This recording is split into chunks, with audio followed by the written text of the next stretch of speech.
J'ai vu Super Mario Galaxy, le film, qui est probablement sur le podium des films que j'ai le plus attendu de ces 15 dernières années, parce que je suis quand même un énorme fan du jeu vidéo, qui n'est pas seulement mon jeu Mario préféré, mais qui est un de mes jeux vidéo, si ce n'est mon jeu vidéo préféré. Autant dire que mes attentes étaient peut-être un peu trop hautes, ce qui fait que j'ai trouvé le film très sympa, mais c'est pas vraiment ce à quoi je m'attendais. Ce qui est pas un mal en soi. Super Mario Bros au cinéma. Alors moi j'avoue que j'ai grandi en regardant en DVD le film de 1993, le truc avec Bob Hoskins là, qui était un super nanar. Ça n'avait rien à voir avec Mario, c'était vraiment du gros foutage de gueule, et ce qui fait que j'ai un peu de sympathie pour ce truc-là. C'est un plaisir coupable qui est fortement conscient de ne pas pouvoir adapter Mario en live action, et qui a donc décidé de faire Blade Runner.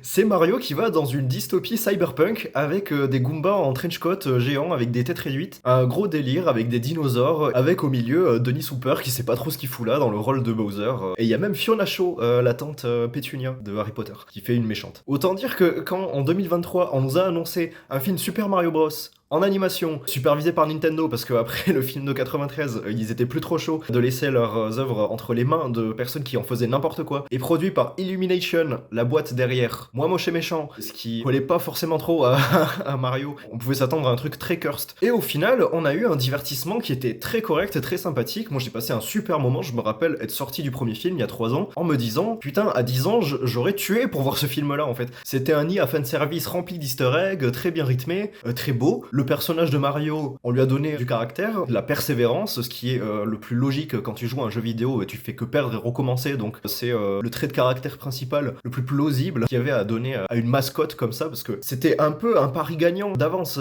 Quand t'adaptes Mario, tu adaptes la mascotte, le visage du médium même du jeu vidéo. Tout le monde connaît Mario, même ta grand-mère connaît Mario, et donc forcément il a fait plus d'1 milliard au box-office. C'est actuellement le 5e plus gros succès de l'histoire du cinéma d'animation et le 20e plus gros succès de l'histoire du cinéma tout court. Après, c'était pas un film sans défaut, il y avait le fait que Jack Black faisait un peu son show, parce que bon, le casting vocal est un peu une blague, tout le monde a vu passer ce truc-là, de l'image de Chris Pratt en noir et blanc, on dirait qu'il est mort là, juste pour annoncer qu'il va jouer Mario, et Jack Black en Bowser qui ne s'efface pas derrière le personnage. Ce n'est pas Jack Black qui joue Bowser, c'est Bowser qui joue Jack Black, parce que du coup c'est lui qui fait le con. Le personnage a été animé en réaction au personnage de Jack Black, avant qu'il joue Steve dans Minecraft, une autre adaptation de jeu vidéo, où il fait encore son show et il s'en fout de jouer un personnage, il joue juste Jack Black. Et un autre petit défaut du film, c'était le fait qu'Illumination mettait beaucoup de leurs pattes dans l'humour et dans le choix des musiques. Par exemple, il y avait une soundtrack qui nous sortait complètement de l'univers de Mario, où d'un coup t'as les personnages en train de faire leurs cartes et il y a du AC/DC, ou alors t'arrives dans le monde de Donkey Kong, et sachez que Brian Tyler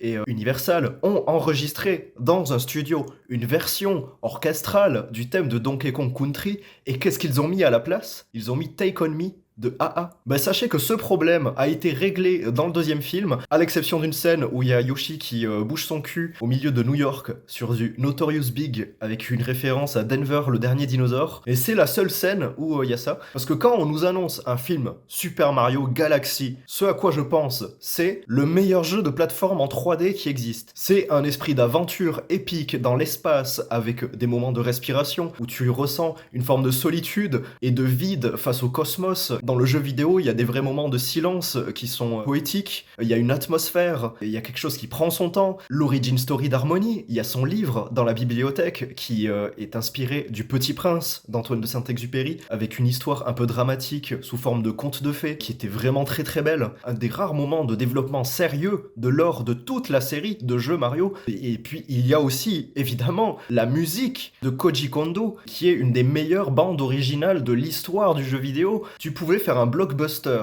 incroyable qui m'aurait mis les larmes à l'œil, et on a eu un bon divertissement qui va à 1000 à l'heure, qui enchaîne plein de caméos, de références, d'easter eggs. C'est très généreux, c'est très beau. Il y a des créations d'environnement qui sont impressionnantes. Je pense à cette ville cyberpunk, justement, je me demande si c'est pas une référence au film de 93, qui est une espèce de Las Vegas de contrebande avec des méchants de Super Mario Bros 2, version occidentale. Il y a des idées formelles qui sont géniales, mais au bout d'un moment, on finit fini par en avoir un peu rien à foutre. Je suis censé quand même avoir peur pour ces personnages, mais là on enchaîne les péripéties sur péripéties. C'est un enchaînement de scénettes avec oh cet univers de Mario Odyssey, ce personnage connu. Oh cet univers de Mario Galaxy, ce personnage connu. Oh cet univers de Yoshi's Island, ce personnage connu. Et je m'interroge un peu sur le rythme qu'ont les films d'animation de nos jours. Parce que après avoir vu Zootopie 2 et Jumpers, là, les dernières productions de Disney et Pixar, je trouve que c'est très surstimulant. Je me pose des questions sur les conséquences qu'ont les réseaux sociaux. Sans y porter de jugement, je trouve que c'est très intéressant de voir à quel point TikTok et les split screens avec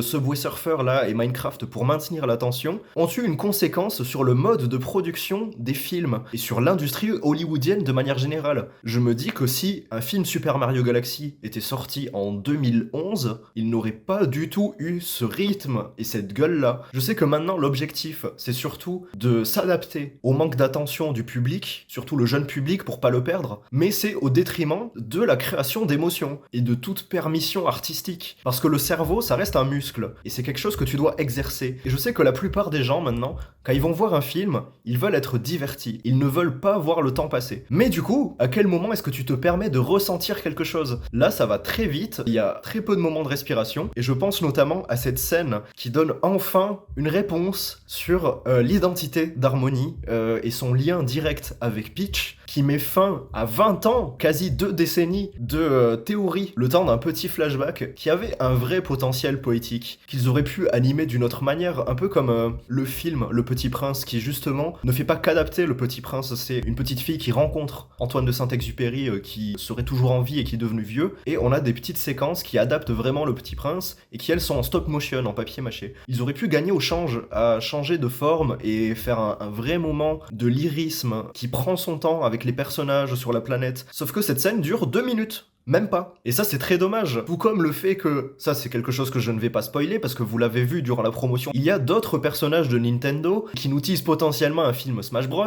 Il y a les Pikmin, il y a Rob, et surtout, ça a été annoncé une semaine avant la sortie du film, il y a Star Fox. Sachant que quand le premier film, Super Mario Bros, est sorti, ils avaient redesigné Donkey Kong parce qu'ils nous avaient teasé Donkey Kong Bonanza. Donc là, ils nous mettent Star Fox pour faire la promotion d'un futur jeu Star Fox. Ce qui fait que Fox McCloud a plus de temps d'écran qu'Harmony, qui est quand même le cœur émotionnel du jeu vidéo d'origine, et qui en plus là est l'enjeu principal. Forcément, c'est une énorme façade publicitaire pour leur jeu vidéo, et c'est aussi un outil marketing ce film. J'imagine bien qu'ils voulaient faire quelque chose de très fun et salé, mais on enchaîne tellement scènes d'action très bien chorégraphiées, sur scène d'action, qu'arrivé au climax, le film se termine et on se dit « Ah, c'était le climax ?» On a enchaîné tellement d'autres grosses scènes d'action avant que ça devient bordélique, presque vomitif même, dans la surenchère de références. Et le film devient un peu comme, vous voyez ces grandes glaces garnies avec de la chantilly dans les diners là. C'est vraiment très très beau, ça donne très envie, sauf que c'est à peine trop garni. Et du coup,